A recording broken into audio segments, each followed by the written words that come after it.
Adventure Master Studios here. How y'all doing? So, I feel like it's safe to say that when it comes to Ninjago characters, Garmadon is one of the most developed characters that we've ever seen when it comes to the show. When it comes to Garmadon, ever since his introduction all the way back in 2011, at the very beginning of the franchise, up to now, Garmadon has gone through a lot of massive changes over the years, with him changing and growing in a variety of different ways as a character. And it's something that I do think is really interesting, as I feel like Garmadon has gotten some of the most interesting stories when it comes to the franchise. And it's not just stuff that we've seen in the show, but also in things like the comics that we've gotten in recent years. However, in today's video, I want to go over one story for Garmadon in particular. One that I don't really see being discussed all that much, yet it's a story for Garmadon that I think is genuinely really interesting and has a lot more layers to his character, as well as addresses some things about him that the show itself never really did, I'd argue. And that story can be found in the 8th graphic novel that was released for Ninjago, Destiny of Doom. So, let's get into this whole thing. So, Destiny of Doom takes place a short while after the events of Season 2, after the Overlord has been defeated and Ninjago has been returned to normal, with Garmadon no longer being a villain as a result of all the evil and venom being drained out of him. And when it comes to this graphic novel, it essentially focuses on Garmadon being unsure about what exactly he is going to do now, considering the fact that he spent so long being a villain and being influenced by the Great Devourer's venom. He's not entirely too sure how to go about things now going forward. And we see that early on when it comes to the graphic novel. We see the ninja doing some training, and Sensei Wu suggests that Garmadon could potentially train the ninja, thinking that the ninja having a new sensei could be beneficial to them. Garmadon, however, isn't too sure about this, considering all the really bad stuff that he did as a villain. He's unsure about whether or not he'd actually be able to help anyone, or if he'd just make things worse if he did try to help out. And we see that when it comes to Garmadon helping, this is something that isn't necessarily wanted by the team, or to be more specific, it's something that isn't wanted by Kai. Because when he and Jay are training, Garmadon tries to help them out. However, Kai does not like this at all, and he's really angry at Garmadon for trying to help out. And to be fair, you can see where Kai is coming from, given all the really bad stuff that Garmadon has done. It makes sense that when it comes to the ninja team, they wouldn't instantly trust Garmadon, even though he is a good guy now, because again, he's done a lot of bad stuff before. That being said, I say that Kai does overreact a bit, but this is actually something that we're going to see continue on throughout the graphic novel, because Kai and Garmadon's dynamic during this is a major focus of the graphic novel, in fact. However, that's not it. When Kai is talking to Garmadon, he brings up how him and the ninja were able to defeat Garmadon's forces in various different locations, and when Garmadon says those locations out loud, he actually is really surprised about something, because Garmadon remembered something. He remembered that back when he was stuck in the underworld, he and Samukai created a doomsday device, something that was going to be activated upon Garmadon's defeat, and Garmadon had just remembered its existence, and it's coming right now. So Garmadon plans to set out in order to find the pieces of the super weapon and destroy them so that way they can't harm anyone. And Garmadon plans to go off by himself because this is something that he made and he wants to do what he can in order to try and prevent this from hurting anyone, as stated earlier. However, the rest of the ninja aren't too sure about this. So the original 4 ninja go alongside Garmadon because they don't trust him entirely and they're worried about him potentially doing something with the super weapon, so they're planning on going with him in order to properly destroy it. And Lloyd's going along with him because he just got Garmadon back and he doesn't want to risk losing him so quickly after just getting him back, which is actually the exact same reason that Lloyd gave for not wanting to sacrifice Garmadon during the Season 4 finale, which I think is pretty interesting. Also, speaking of Lloyd here, this is something else that I want to bring up. This is basically the only Ninjago graphic novel where Lloyd's actually significant to the plot and he goes along with the ninja on this adventure. Because for some reason, despite Lloyd essentially being the main character of Ninjago, he wasn't really in the graphic novels all that much. Occasionally he was around, but he never really had a major role in any of them. Again, he was mostly just around essentially, and sometimes he'd just make cameo appearances and that was it. Which I do think is really strange because again, Lloyd is essentially the main character of Ninjago, yet this graphic novel is basically the only time he's actually important to any of the plots, which again, I think that's really, really weird.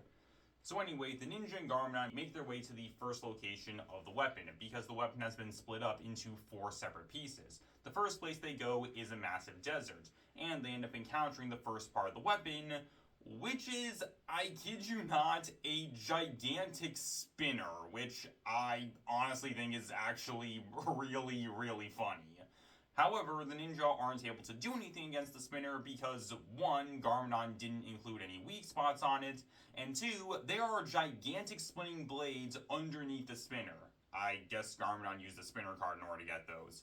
So yeah, the team isn't really able to do that much against the weapon, so they plan to go to where the next location of the next part of the weapon is in hopes of maybe having some more success there. So Garmadon then proceeds to teleport the ninja to a mountain region, which is where the next part of the super weapon is located.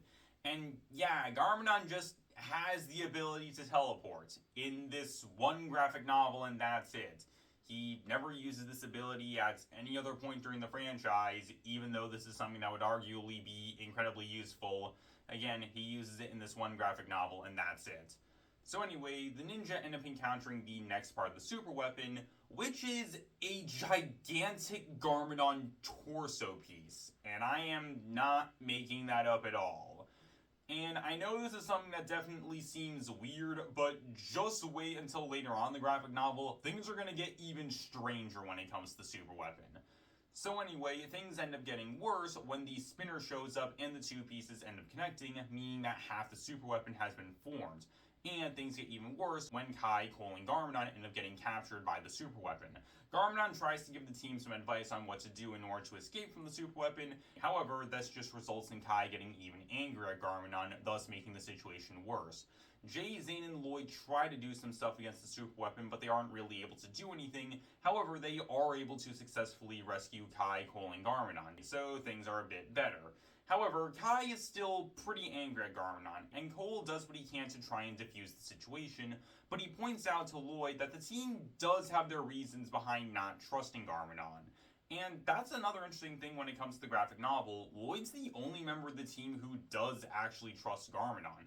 Meanwhile, the rest of the team doesn't, which does make a lot of sense when you think about it, considering, again, all the really bad stuff that Garmadon's done, and the original 4 ninja have spent more time fighting against Garmadon, so it makes sense that they wouldn't be able to trust him as easily as Lloyd does. And when it comes to Garmadon, he also points out how the ninja do have a good reason behind not trusting him in a moment that I think is genuinely really, really good that I actually want to read in full for you guys. Son, you know I was corrupted as a youth by the bites of the great serpent, and I have now purged that corruption, but who knows? Did the serpent's bite cause my evil, or did it simply bring to surface what was already there? This is something that I think is genuinely really interesting because it raises a massive question when it comes to Garmadon's villainy during the earlier days of the show. Was it actually caused by the Great Devourer's venom? We've always been told that when it comes to Garmadon, with his initial corruption, it was always caused by the Great Devourer biting him, and his venom corrupted him, transforming him into a bad guy. But this graphic novel raises the question, what if that didn't happen?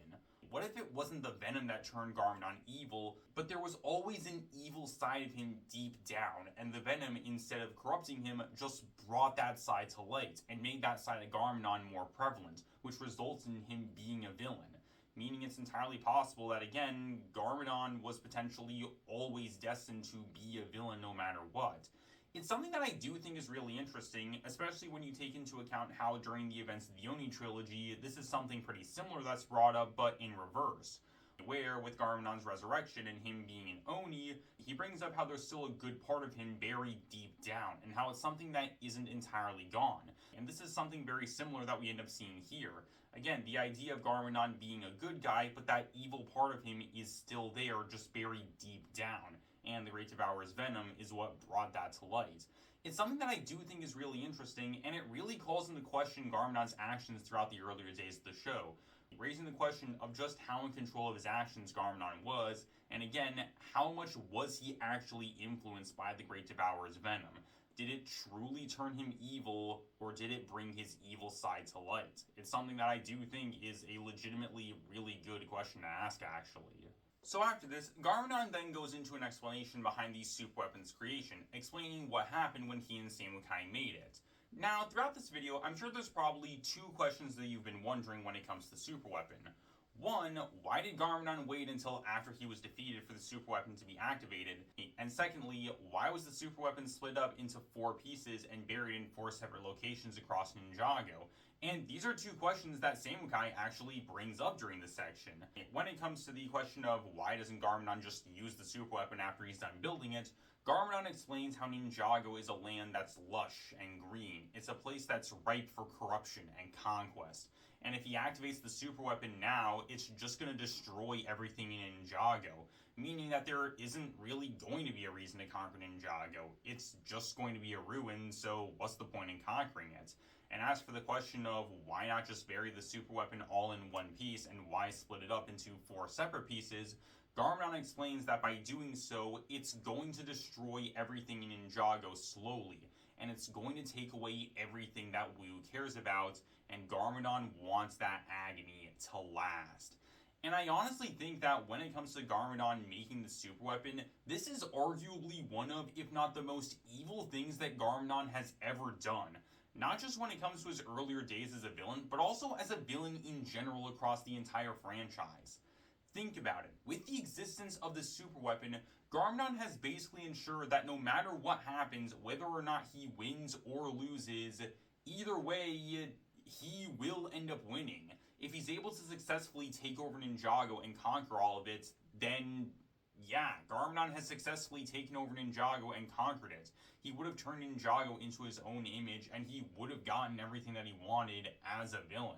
So he would have won by simply conquering Ninjago. However, if he lost, then the super weapon was just going to be activated, and it was going to destroy everything in Ninjago, leaving basically nothing behind, and as Garmadon put it, it would turn Ninjago into a ruin. Meaning that if Garmadon did end up losing, he would still get the last laugh in the end because something that he made would end up destroying Ninjago in the end. And again, I do honestly think that when it comes to Garmadon making the super weapon, this is arguably the most evil thing that Garmadon has ever actually done when it comes to the franchise. And so, after Garmadon explains some stuff behind the super weapon's creation, we then get this honestly pretty funny moment from Jay where he goes up to Lloyd suggesting that maybe he was adopted, which is also kind of ironic considering how during Season 6 we learned that Jay was adopted. But anyway, Garmadon explains that he then hypnotized himself and Samukai to forget about the existence of the weapon, so that way neither of them would use it before the weapon was actually supposed to be used, with the only thing either of them remembered being the locations where the super weapon pieces were buried. The desert, the mountain, the ice caps, the jungle. And so with that, the ninja now set out in order to try and find the 3rd piece of the weapon in hopes of being able to destroy it. Garmadon then teleports the team to the ice caps where the 3rd part of the weapon is hidden, and Cole asks a very good question. What exactly will the super weapon do upon its completion? And Garmadon explains that the super weapon will cause the magma layers underneath Ninjago to activate, causing a bunch of lava to completely flood Ninjago, wiping out every living thing on it. So yeah, things are definitely really, really bad. So the team ends up using Spinjitzu to drill down into the ice in order to find the 3rd part of the weapon because they are literally right on top of it, and the team ends up finding the 3rd part of the weapon, which is a gigantic Garmadon head. And given the fact that half the weapon is literally just gigantic pieces of Garmadon, it's safe to say that in these earlier days, Garmadon definitely had a pretty big ego, which is something that Zane even points out, saying that Garmadon must have really loved himself, with Garmadon saying how every man wants to leave a legacy behind, and Lloyd ends up getting upset about this because he thought that he was Garmadon's legacy, which, yeah, that's pretty funny, honestly. So anyway, the team then does what they can in order to fight against the super weapon in hopes of being able to destroy it. However, after spending hours trying to fight against it, they're barely able to make a dent. And as it turns out, the super weapon was just charging this entire time, and it ends up activating its laser eyes in order to fight against the ninja. So things really aren't looking that good. Luckily though, Garmadon has a plan. He drills a massive hole underneath the head while the ninja do their best in order to sink the head underneath it. And this is something that does end up working. However, the rest of the weapon shows up and is able to retrieve the head. Kai, however, points out how the head must weigh a lot, so the team does what they can to try and knock the weapon off balance, which they are successfully able to do, and they end up sinking the weapon underneath the ice. However, the team knows that this is only a temporary solution, and the weapon is gonna come back eventually. So they camp out for the night, waiting for the weapon to show up again in order to fight back against it when it does eventually return. And sure enough, the weapon does re-emerge, with it having captured Zane. And Kai does what he can to fight against the weapon, even though Garmadon told him not to do that and instead to rescue Zane. And this results in Kai getting the most angry he's been at Garmadon, to the point where he's actually willing to fight against Garmadon. He really wants to do it. However, Cole is able to make Kai stand down, and this is a moment that does have legitimate repercussions when it comes to Kai. This is by far the angriest that he's been when it comes to Garmadon. However, as a result of him being really angry at Garmadon and disobeying Garmadon's orders, Zane was put in danger. And Garmadon actually calls out Kai on what he's been doing in another moment that I think is really good, and in another moment that I want to read in full for you guys. I want to talk with you. Not interested. Then I will talk at you. You want to blame me for everything bad that has happened on Ninjago. Go ahead. You'll never blame me more than I blame myself. But you left a teammate in danger back there so you could confront me. That's not the action of a ninja, or even a grown-up. Don't you know? Let me finish. You hate me? Fine. But if you can't concentrate on the mission because of it, go home. Just go home.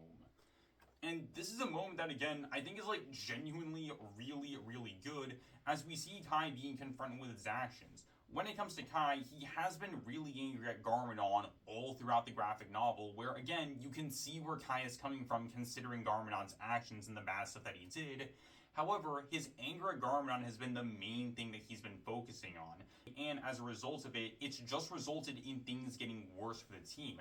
And when it comes to this moment, Kai has basically pushed it too far because Zane was put in danger as a result of Kai not doing anything. And Garmadon is finally done with this. He acknowledges that when it comes to Kai, he does have the right to be mad at him, but he shouldn't constantly be holding this grudge, or rather, he can hold it, but he shouldn't let that be the main thing that he's focusing on, because if he does end up doing that, then that's only going to put the other members of the team in danger. And so when it comes to Kai, he basically has two options. Either A, get over this grudge and move on, or just go back home and stop helping. And again, this is something that I do think is genuinely really good.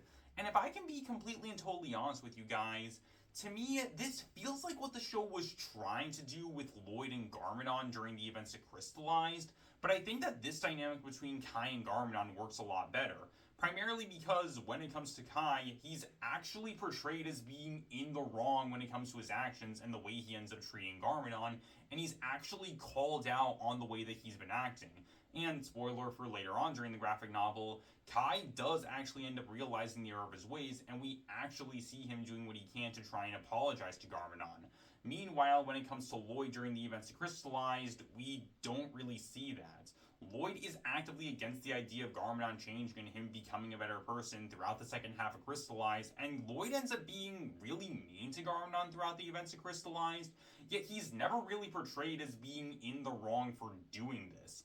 And we never get a moment where Lloyd's actually called out on the way that he's been acting, even though Lloyd wasn't really being the best during these instances.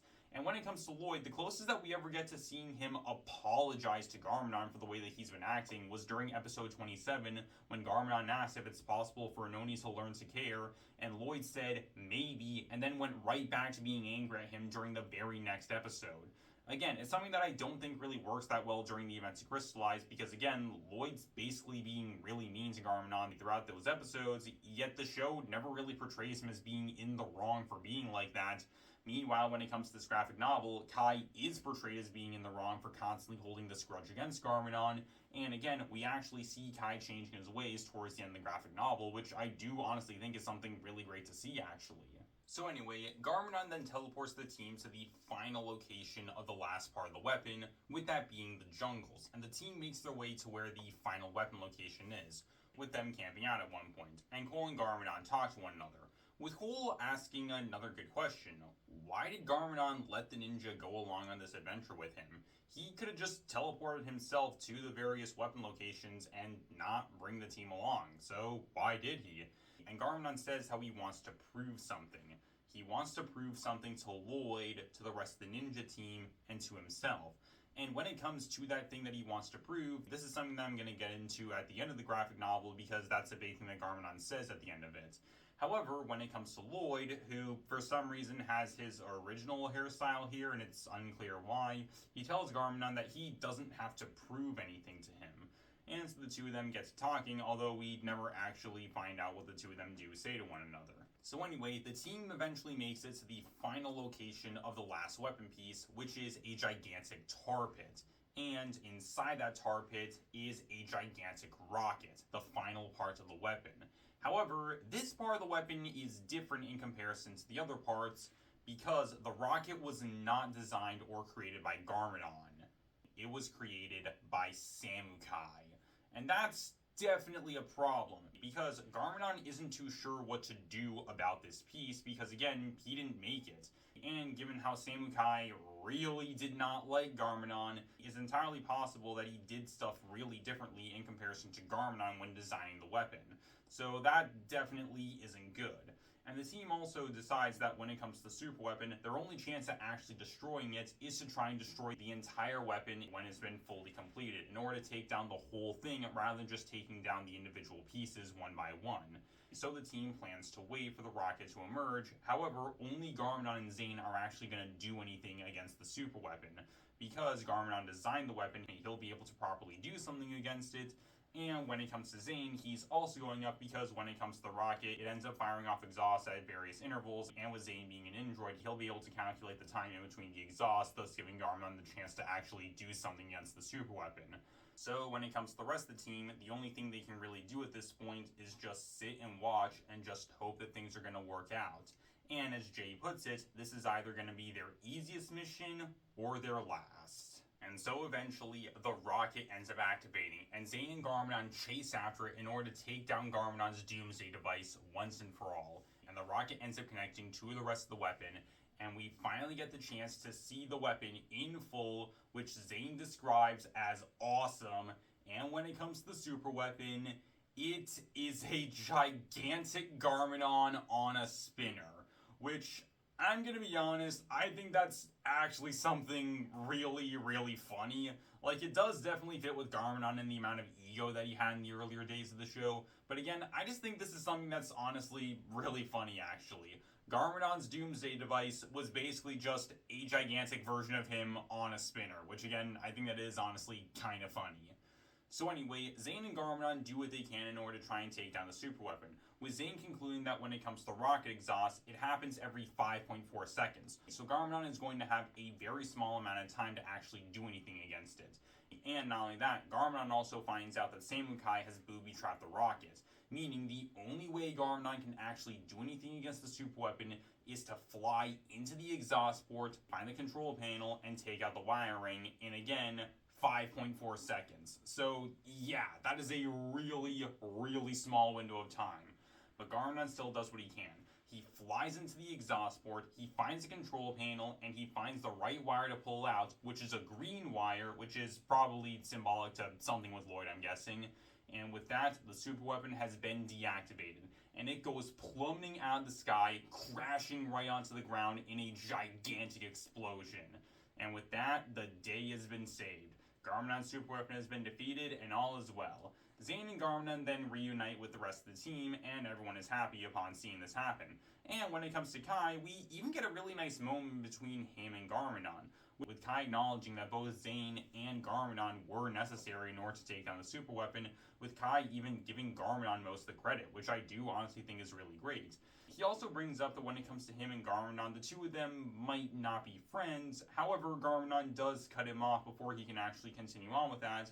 But I feel like it's safe to say that when it comes to Kai, he's probably more open to the idea of trusting Garmadon after what happened here.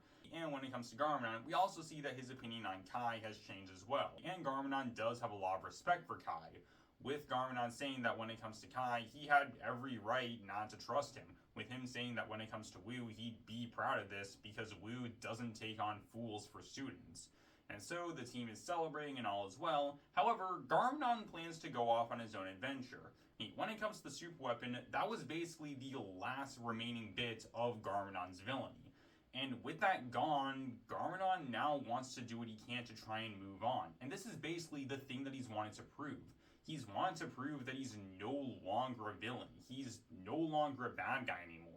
That's the big thing that he's wanted to prove to Lloyd the ninja and to himself, that he can actually be a good person, and he's not the villain who he was for such a long time, which is something that I do think is honestly really great to see when it comes to Garmadon. And I think this is something that is really interesting when it comes to the graphic novel as a whole, essentially, because when it comes to this graphic novel, it's basically a lead up to what we would see with Garmadon when he was a sensei during the events of Season 3, with him moving away from his villainous side in order to become a full-blown good guy and someone who helps others. It's something that I do think is really great, and when it comes to Garmadon, he ends off the graphic novel on one last thing that I want to read in full for you guys, because once again, it's something that I do think is really, really good. As I was bringing that down, that monstrosity, I was thinking of what a terrible waste of time it was to build it in the first place. And then I realized the same could be said of my life. I've spent centuries scheming, fighting, hating, until I'm no longer sure I can do anything else. I need time to myself, to think, and to decide who I will be now. I will be back, son, when I know I am more than the man who made this machine or the wreckage of it that remains. And that is where Destiny of Doom comes to an end. The greatest Garmadon story that you've never read. And so that's pretty much all I got for you guys. Overall, when it comes to this graphic novel, I think it's one that's honestly legitimately really, really good. Not just as a Garmadon story, but also as a story in general when it comes to Ninjago. I think it is something legitimately really interesting seeing Garmadon grappling with no longer being a villain and him doing his best to try and become a good person and move on from his villainous ways. It's something that I do think is really interesting, especially because when it came to Garmadon, this is something that we never really got the chance to see, actually. Following the events of Season 2, we saw during Season 3, Garmadon was just a full-blown good guy, and while there were some references to the idea of him being a villain, we never really saw Garmadon grappling that much with no longer being an antagonist. And that's something that we do actually get during the story, which I do think is legitimately really great. Additionally, like I said, I think the dynamic between Kai and Garmadon during this graphic novel is legitimately really interesting. We gradually see these two being at odds all throughout the graphic novel, with Garmadon doing what he can to try and move on and prove himself. Meanwhile, when it comes to Kai, he doesn't trust Garmadon and he's actively against the idea of working alongside him throughout the story. And again, you can see where he's coming from, but at the same time, there are moments where Kai's grudge does result in things getting worse. And as I pointed out, it's basically what I feel like the show was trying to go for with Lloyd and Garmadon during the events crystallized. But again, I think the dynamic between Kai and Garmadon in this story honestly works a lot better, because again, Kai's actually called out on the way that he's been acting, and he's actually portrayed as being in the wrong for the way he's been acting. And not only that, again, we actually see Kai properly changing his ways at the end of the graphic novel, which I do think is great. Overall, when it comes to Destiny of Doom, I think that this is a legitimately really, really great Ninjago story, and I honestly think that this is one of the best graphic novels that we've gotten when it comes to Ninjago. It's really, really good. I'm not sure I'd say that this is my favorite graphic novel overall. I think that would honestly go to Who is the Phantom Ninja, but this I'd say is definitely in a solid number 2 place when it comes to the graphic novels for Ninjago, as it is really, really good. And so that's pretty much all I got for you guys. So tell me down below, what do you guys think? Tell me, what are your guys' thoughts on Destiny of Doom, and was there anything that I left out? Tell me down below, and I hope you guys enjoy. Later, guys, this is Dimension Master Studios, signing off.